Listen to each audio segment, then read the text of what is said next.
There is a hill somewhere near you that the old people insisted was not a hill. It was a man, lying down, sleeping. A ridge that is a spine. A lake that is a footprint filled with rain. A boulder dropped in a field by a hand. Iceland, Ireland, Greece, India, China, Japan, Guatemala, different continents, different centuries, people who never met and never could have. And every single one of them looked at their landscape and told you the same thing. Something enormous was here before us, older than our gods, something that had to be put down before the world could start. We call them giants. And that word is sneaky. It makes you think the story is about size. It isn't. Almost nowhere in world mythology is a giant simply a large person. Size is the symptom. Look at what they actually are. They are first. They are older than the gods who killed them.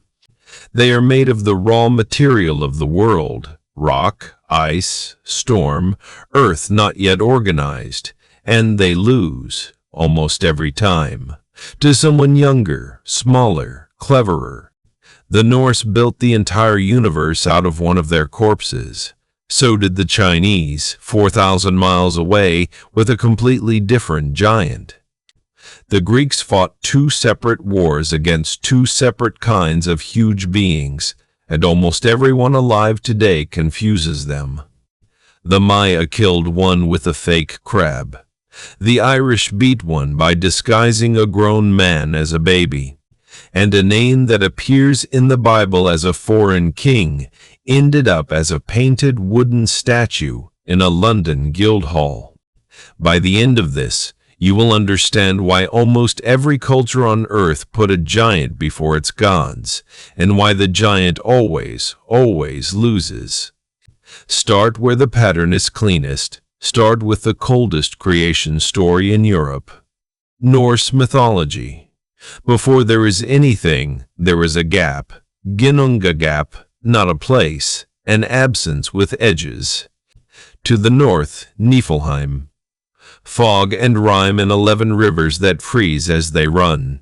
To the south, Muspelheim. Fire. And in the middle, where the sparks land on the ice begins to drip, and the drips take a shape, a body, enormous, asleep. Nobody made it, nobody decided it. It condensed. His name is Ymir. Understand what that means. The first living thing in the Norse universe is not a god. It is a giant, and it is an accident of weather. He sleeps, and he sweats, and out of his sweat more of his kind are born, under his left arm, from the rubbing of his legs. No love, no union, no plan, life leaking out of a body that has no idea it is alive. And he eats. Because the ice also produced a cow.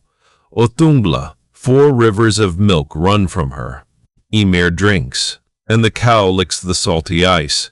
For 3 days she licks, and something surfaces in it. Hair on the first day, a head on the second. On the third, a whole man steps out of the ice. Buri. Bori has a son, Bor. Bor marries a giant's daughter, and their children are Odin, Vili, and Ve. Read that again. The first gods are half giant. They are Ymir's descendants, licked out of the frost by a cow.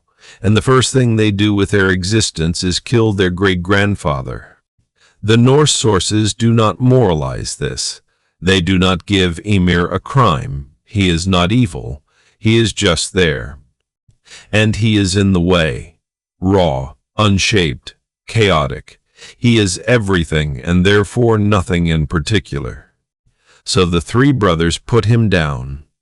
And then they do the thing that makes this myth unforgettable. They do not bury him. They do not mourn him. They build the world out of him. His flesh becomes the earth you are standing on. His bones become the mountains. His blood becomes the sea and every lake and every river. His teeth and the splinters of his bones become the scree and the stones. They lift his skull and set it over everything as the dome of the sky. 4 dwarfs hold up the corners, north, south, east, west. His brains they throw into the air, and those are the clouds. His eyebrows they set around the world as a wall. Midgard, middle enclosure, which means the sky above you is bone. The ground under you is meat. The rain is somebody's brain. You are living inside a body every day. That is the Norse universe. And here is the detail that always gets me. When Ymir falls, so much blood runs out that it drowns the other giants. All of them but 2. Bergelmir and his wife escape by climbing into a hollow thing, a Luther. Every giant in every later Norse story descends from him. Nobody is sure what a Luther is. A meal chest, a flour bin, a cradle, a coffin. Translators write boat because the story needs something that floats, and that flood is Snorri's, written in Iceland in the 1200s. Go back to the older poem and the ark evaporates. No flood, no wife. Bergelmir is simply laid in a Luther, laid, like an infant. Their country is Jotunheimr, home of the Jotnar, and this is where the English word starts lying to you. We translate Jotun as giant. Some of them are enormous. But height is not what makes them Jotnar, and plenty of them are not big at all. Gerther is a Jotun, and Freyr sees her from a distance, and cannot eat or sleep for wanting her. Skathi is a Jotun, and she marries into the gods. Gunnloth is a Jotun, and Odin spends 3 nights with her to steal the meat of poetry. Loki's mother was a Jotun. Loki is one. So Jotun is not a size, it is a lineage and a category. It means the other family, the older family, the one the gods keep sleeping with and keep killing. The word may come from a root meaning eater, devourer, the thing that consumes, not the thing that is tall. Hold that thought, because it is the whole episode. Giant does not mean big. Giant means before. Now, too, the Norse could not shut up about. Start with the one who ends everything. In the far south, where the sparks came from, something has been sitting since before the world had a name. Surtur, black, burning, holding a sword that the poem says is brighter than the sun. And notice, the sources never actually call him a Jotun. He is the guard of the fire country's border. Fire giant is our word, not theirs. He has no grudge, no plot, no speeches. He simply waits. And at Ragnarok he stops waiting. He comes from the south. The mountains crack open. The sky splits. He meets the god Freyr, who gave away his sword for a woman and has nothing to hold. Snorri says Freyr dies. And Surtur throws fire across the world and burns it, not as revenge, as completion. The fire that helped make Ymir's world unmakes it. The giant is there at the beginning and at the end. The gods only get the middle. Now, the other one. Not every giant is cosmic. Some are just enormous and very stupid, and that is a story too. Hrungnir, the strongest of them, Snorri says, his head is stone, his heart is stone, with 3 sharp corners. It starts with a horse race. Odin rides into Jotunheimr on Sleipnir and taunts him. Hrungnir chases him all the way to Asgard, and the gods, being gods, offer him a drink. He drinks the vats dry, gets loud, and starts announcing his plans. He will sink Asgard. He will kill every god, except the 2 prettiest goddesses. Those he will take home. Thor arrives. There is a duel, and because Hrungnir is frightened, the giants build him a second, backup giant out of clay, 9 miles tall. They cannot find a heart big enough, so they put a mare's heart in the clay chest. It works exactly as well as you expect. The clay man sees Thor coming and wets himself. Thor wins. But Hrungnir throws his whetstone, it shatters against the hammer, and a shard lodges in Thor's skull forever. Even the stupid giant leaves a piece of himself in the god's head. He is always still in there. Now cross to Greece. And brace, because this is where nearly everybody, including films and games and probably your school textbook, gets it wrong. The Greeks did not have one race of huge primordial beings who fought the gods. They had two, and they are not the same. Titans and gigantes, different parents, different war, different fate, different meaning. The Titans come first, 12 children of Ouranos, the sky, and Gaia, the earth, Kronos, Rhea, Okeanos, Hyperion. They are not monsters. They are the previous management, the elder gods. They rule the cosmos and rule it badly. And the war against them, the typhon, lasts 10 years. Zeus wins. The Titans go into Tartarus under a bronze gate. We made a whole episode about them. That is not this story, because the gigantes come from somewhere else entirely.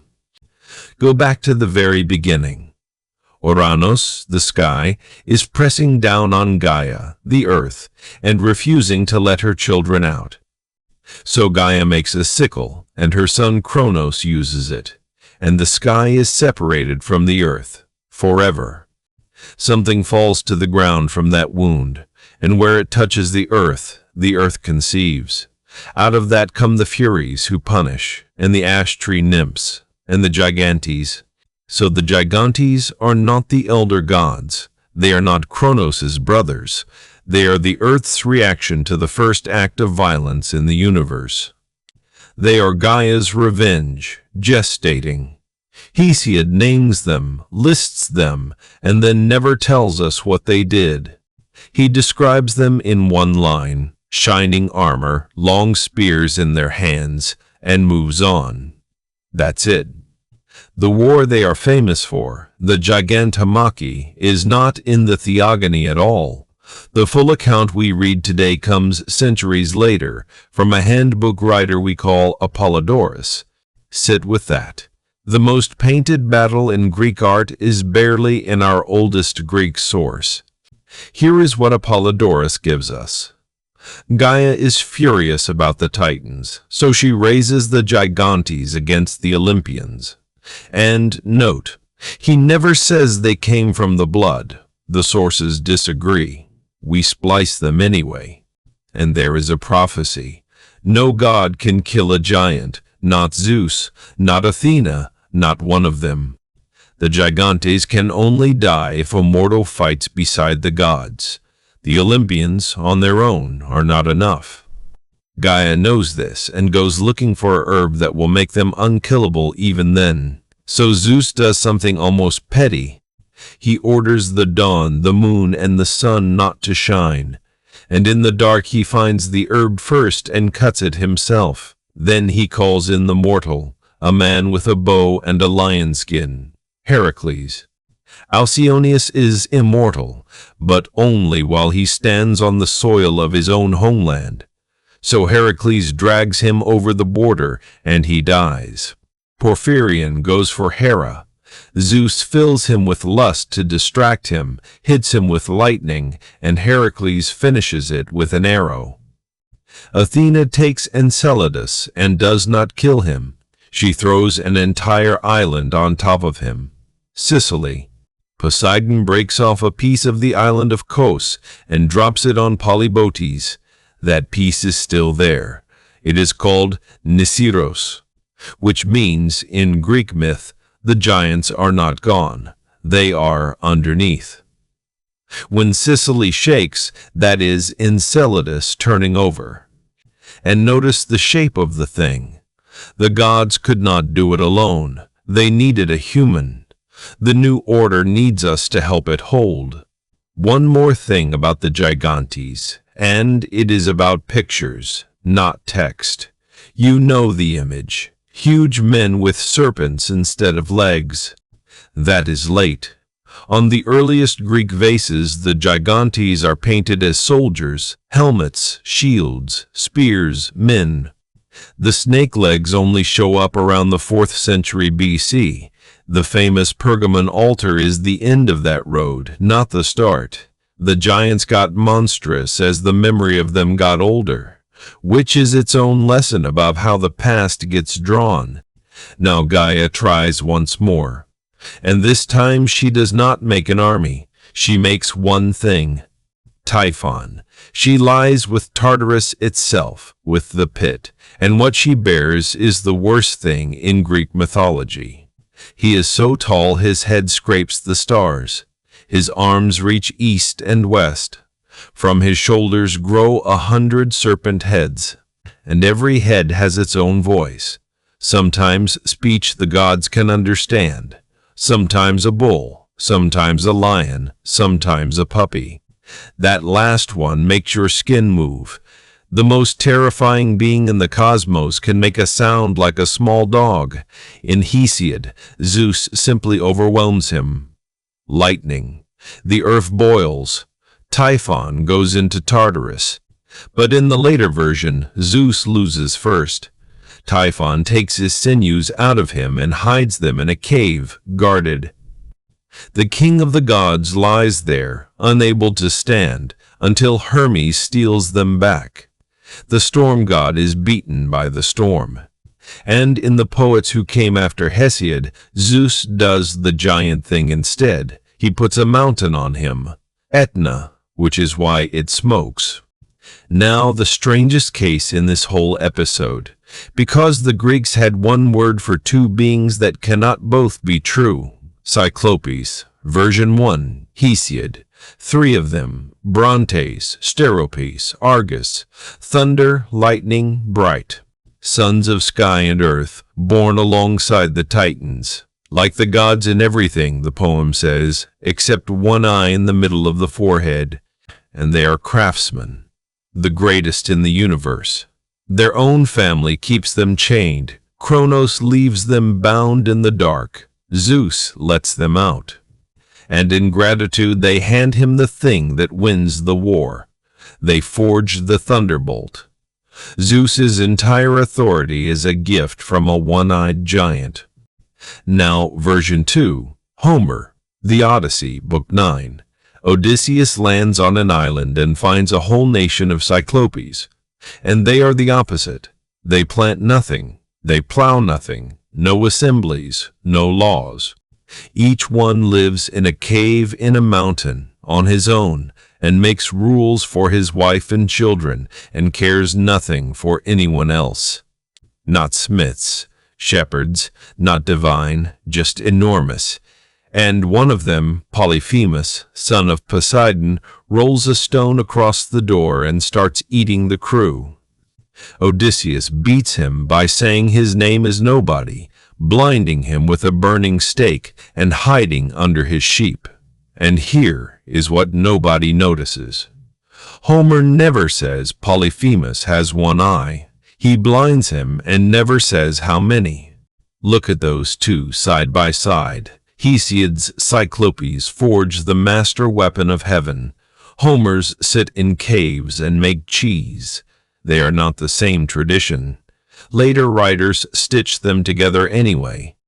And there is a third Cyclops that almost nobody counts. Go to Mycenae. Look at the walls. Blocks so heavy the classical Greeks could not imagine a person lifting them. So they said, Cyclopes built this. Giants. We still use their answer. Those walls are called Cyclopean masonry to this day. A whole architectural term that means we don't know how. Remember that. It comes back at the end. Go east. India. And here the giants have something the Greek ones don't. A boon. There is a class of beings called the Datyas, children of the sage Kashyapa and a woman named Diti. The Danavas are their cousins. English translators used to call them giants. That is a shortcut, and it is misleading. They are one branch of the asuras, which are not devils either. They are the other side, enormously powerful, enormously disciplined, often more devout than the gods they fight. They do not win by being strong. They win by praying. They stand on one leg for 1,000 years until Brahma has to show up and grant them something, and then they use it, and it always has a loophole. Hiranyakashipu asks to die by no man and no beast, indoors or out, by day or night. He is torn apart on a threshold at dusk by something that is neither. Now the most human giant in mythology, and he is not a Datya at all. He is a Rakshasa, another category, English flattened into giant. His name is Kumbhakarna. His brother is Ravasha of Lanka. He is a mountain. The Ramayana describes him waking as a landslide. He is also, and everyone agrees on this, a decent man. He tells his brother the war is wrong. He says it plainly. Ravasha stole another man's wife, and the kingdom will die for it. And then he goes and fights for him anyway, because he is his brother. And there is the sleep, the most famous thing about him. He sleeps for months at a time and cannot be woken by shouting. The story goes that they drive elephants across his chest to wake him. He rolls over and keeps sleeping. The reason for the sleep is the loophole again. In the popular telling, he meant to ask Brahma for Indra's seat, and his tongue slipped, and he asked for sleep instead. Be careful with that one. It is beloved, it is everywhere, and it is late. It belongs to the retellings more than to Valmiki's oldest text. He is woken, he walks out, he eats, he kills, and Rama takes him apart with arrows, and the mountain comes down. And you are not supposed to be glad. That is the trick of him. The giant is the most honest character in the poem, and he dies for loyalty. Go west, Ireland, and the pattern gets messy in a way that is worth being honest about. The Fomor, the Fomorians. In the medieval texts, the enemy every wave of settlers has to fight. They come off the sea. The old name reads closest to raiders, pirates. Under the sea is a Victorian revision. They demand tribute. 2/3 of the corn, the milk, and the children. Now here is the honest part. The old Irish texts do not really call them giants. They call them monstrous. They call them the opposition. They mix and marry with the gods constantly. In the oldest layer they are bracketed with dwarfs. The gigantism creeps in around the 1200s, adrift in the language, exactly like the snake legs. But one of them is unforgettable. Balor of the piercing eye. He has one eye that is kept shut, because whatever it looks at dies. It takes 4 men with a hook to haul the lid open. And there is a prophecy. Balor will be killed by his own grandson, so he locks his daughter in a tower. It does not work. It never works. The grandson is Lug, and he grows up brilliant at everything. And at the second battle of Magtweird, as Balor's eyelid is being winched up, Lug puts a stone through it. The eye goes out the back of his head, still open, and kills the army behind him. The old power destroys its own side on the way down. Now 2 names everyone has heard and nobody has read, Gog and Magog. If you think they are giants, that is not the Bible. Read it. In Ezekiel, Gog is a ruler of the land of Magog, prince of Meshech and Tubal, an enemy from the far north. A political horror, not a physical one. In Revelation, they are not even people. They are nations at the end of time. No height, no hill-sized body, nothing. They are geopolitics. So how did they end up as 2 carved wooden giants guarding a hall in the city of London? Through Britain. In Geoffrey of Monmouth, 12th century, the island is already inhabited when the Trojans arrive, by giants. The biggest is Goemagat. One name, one giant. A Trojan strongman named Corinius wrestles him off a cliff into the sea. Then London puts the pair in its pageants, the giant and the man who beat him. Then Corinius quietly drops out, the one name splits down the middle, and you are left with two giants, Gog and Magog, burned in the blitz and carved again. A Hebrew place name became a British monster, became a city's mascots. Myth does not decay, it renovates. And while we are in that book, the Bible has its own giants, and they are stranger than the Sunday school version. Genesis 6. The Nephilim were on the earth in those days, and also afterward. That is nearly all it says. It does not say how big they were. It does not say they were giants. The Hebrew does not use a word for height. Giants is a translation decision from the Greek and then the Latin. The word the translators reached for was gigantes, and it stuck for 2,000 years. The height comes in later, in Numbers, and look who says it. 10 frightened scouts talking themselves out of a war. We were like grasshoppers in our own eyes, they say. That is the line everyone quotes, and the narrator has a word for that report, dibba, a slander. He is telling you it was false. Then the Rephaim, and Og of Bashan, the last of them, whose iron bed was 9 cubits long, 13 feet, not his body, his bed. The text is showing you an exhibit, not a corpse. And the same word, Rephaim, is used elsewhere for something else entirely. The shades, the dead. The Greek translators had no idea. They render it as giants, as ghosts, as earthborn, and once simply as doctors. The whole thesis in one word. The giants and the ancestral dead are one category. What came before? What is under the ground? Even Goliath is not what you think. The standard Hebrew has him at 6 cubits and a span, around 9 feet 9.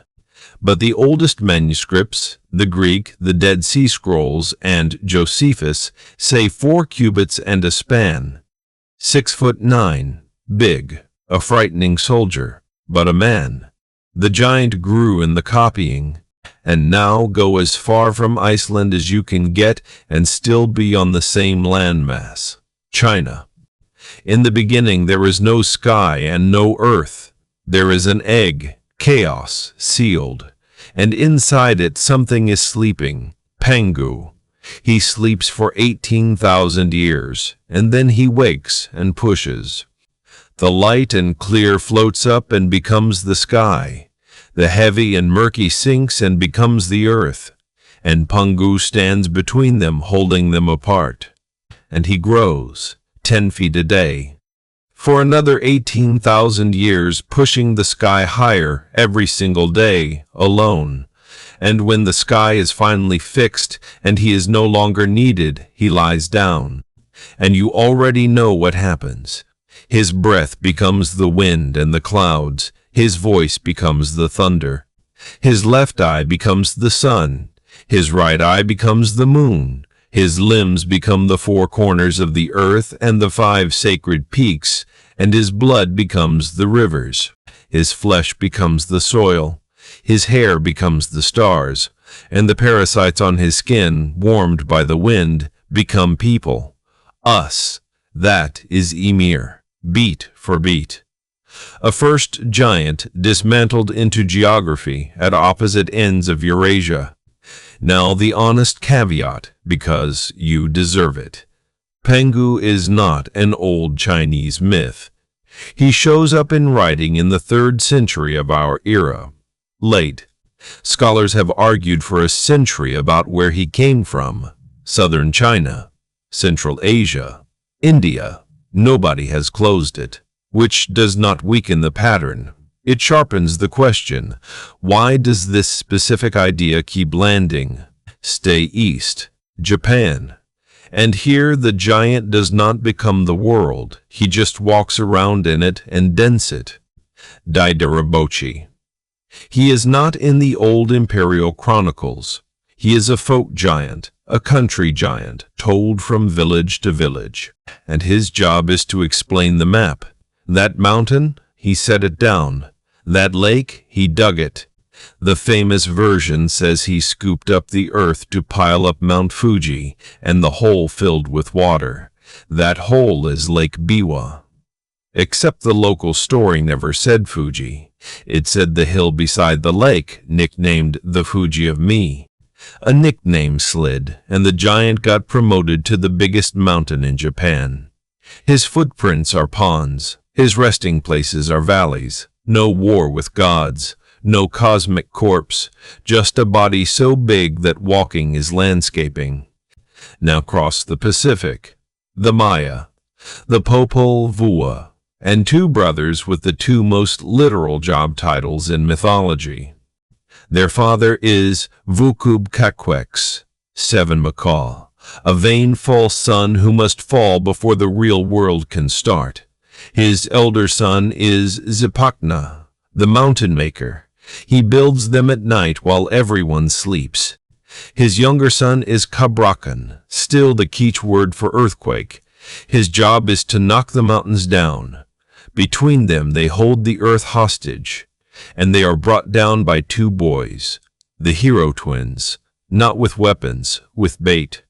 For Zipakna they build a crab, claws of bromelia flower, shell of hollowed stone, and set it in a ravine. He crawls in after it.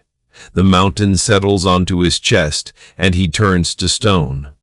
For Kabrakan they roast a bird and coat it in white earth. He eats it. His strength runs out like water. And they tie him up and put him in the ground, alive. The text never kills him. Nobody outfights a giant in any of these stories. And last, the smallest scale. Because giants survive longest, not in scripture but in tourism. The north coast of Ireland. 40,000 columns of basalt, six-sided, packed together, marching into the sea. The Giant's Causeway. The story, Fionn McCumhale builds it to cross and fight a Scottish giant, Benandonner. Then he sees the size of him, panics, and his wife dresses him as a baby. Benandonner looks at the baby, imagines the father, and runs, tearing up the causeway behind him, which is why it stops at the water. And be honest about it. The giants are genuinely old. In the 1690s, locals already blamed giants, though they named nobody. But Benandonner and the baby? Assembled in magazines in the 1830s, out of parts that were already ancient. That is what a giant story is. A machine for explaining what you cannot explain. Now stand back, look at all of them together, and two shapes come out of the fog. The first one.